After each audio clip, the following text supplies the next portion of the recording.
Online betting এর বিরুদ্ধে অভিযান চালিয়ে গতকাল রাতে দুই যুবককে গ্রেপ্তার করে আজ আদালতে পাঠালো নবদ্বীপ থানার পুলিশ। পুলিশ সূত্রে জানা গেছে, দীর্ঘদিন ধরে নবদ্বীপ থানার সংলগ্ন এলাকায় অবৈধভাবে অনলাইন গেম চালানোর অভিযোগ উঠছিল। অনলাইন গেমের খপ্পরে পড়ে আর্থিকভাবে ক্ষতিগ্রস্ত হচ্ছিলেন সাধারণ মানুষ।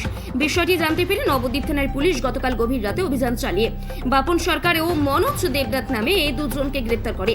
ধৃত বাপন সরকার নবদ্বীপ থানার প্রফুল্লনগর এলাকার বাসিন্দা ও মনোজ দেবনাথ প্রতাপনগর এলাকায় বসবাস করেন।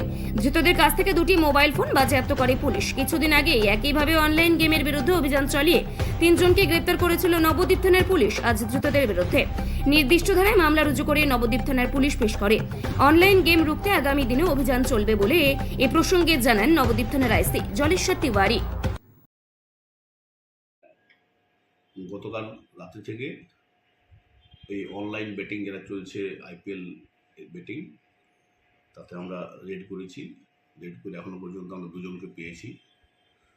দুজনকে আমি আজকে কোর্টে পাঠিয়েছি কেস করে, তাদের রিমান্ডের প্ল্যান দিয়েছি 3 দিনের।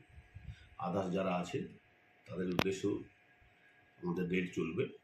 অনলাইন বেটিং যেটা রংফুল লস আর রংফুল গেন, বিভিন্ন লোক এবারে নিঃস্ব হয়ে যাচ্ছে।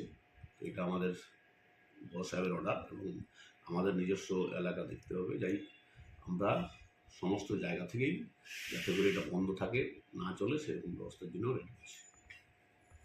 কজনকে গ্রেপ্তার করেছে, কি কি উদ্ধার হয়েছে স্যার?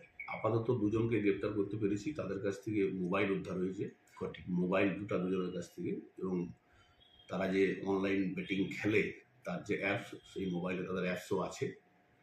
সেই অ্যাপসের মাধ্যমে বিভিন্ন জায়গাতে তারা লিঙ্ক দিয়ে দেয়, সেই লিঙ্কের মাধ্যমে খেলাটা হয়। আপাতত 2 জন আছে। তাদেরকে রিমান্ডে নেওয়ার পর আর কে আছে না আছে আমরা জানার চেষ্টা করব।